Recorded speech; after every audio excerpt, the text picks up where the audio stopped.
Assalamualaikum warahmatullahi wabarakatuh. Perkenalkan, nama saya Jeko Wijaya, NPM 2021020205, Prodi Pemerintahan Negara kelas D. Di sini saya akan membuat video presentasi yang berjudul Pembaruan Hukum Islam dan Tujuannya.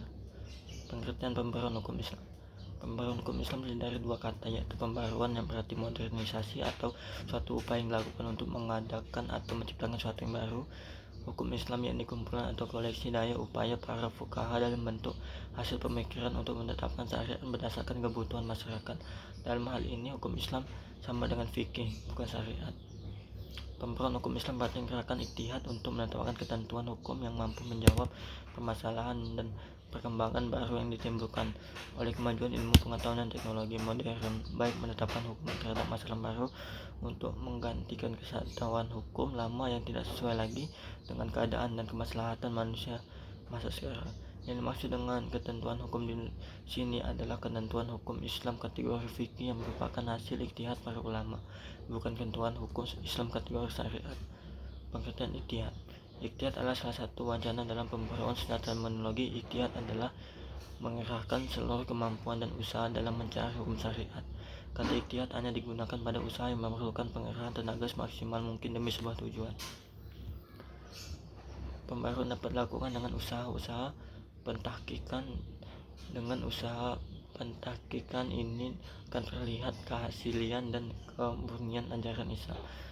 Cara ini lebih mudah dibandingkan dengan ijtihad, meskipun cara ini barangkali termasuk dalam wilayah ijtihad. Dikatakan lebih mudah karena hanya mengoreksi sebuah pendapat akan lebih mudah lagi bila kita memiliki fasilitas di atas. Gerakan mendobrak taklid dan menghidupkan kembali ijtihad untuk mengembangkan hukum Islam disebut gerakan pembaruan hukum Islam, sebab gerakan itu untuk menetapkan ketentuan hukum yang mampu menjawab permasalahan dan perkembangan baru yang ditimbulkan oleh kemajuan ilmu pengetahuan dan teknologi modern. Menetapkan ketentuan hukum yang mampu menjawab permasalahan dan perkembangan baru itu mengandung dua unsur. Pertama, menetapkan hukum Islam dengan masalah-masalah baru yang belum ada ketentuan hukumnya seperti bayi tabung. Kedua, menetapkan atau mencari ketentuan hukum baru bagi sesuatu yang sudah ada ketentuannya hukumnya tetapi tidak sesuai lagi dengan keadaan dan kemaslahatan manusia masa sekarang. Contohnya, ijtihad ulama sekarang ini telah memperbolehkan perempuan menjadi pemimpin atau kepala negara, padahal ijtihad ulama dahulu menetapkan bahwa perempuan tidak boleh menjadi pemimpin kepala negara. Tujuan pembaruan hukum Islam. Pembaruan hukum Islam merupakan suatu keharusan, bahkan kewajiban yang mutlak. Pembaruan atau modernisasi berarti berpikir dan bekerja menurut fitrah atau sunnatullah yang hak.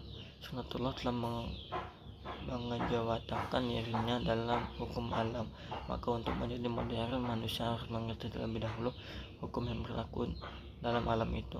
Manusia karena keterbatasan kemampuan tidak sekaligus mengerti sunnatullah itu, melainkan sedikit demi sedikit dari waktu ke waktu. Sejak awal hukum Islam sebenarnya tidak memiliki tujuan lain kecuali kemaslahatan keadilan manusia. Ungkapan bahwa manusia Islam dicanangkan demi kebahagiaan manusia lahir, batin, dan duniawi ukhrawi sepenuhnya mencerminkan maslahatan manusia. Demikian video presentasi saya. Wabillahi taufiq wal hidayah. Wassalamualaikum warahmatullahi wabarakatuh.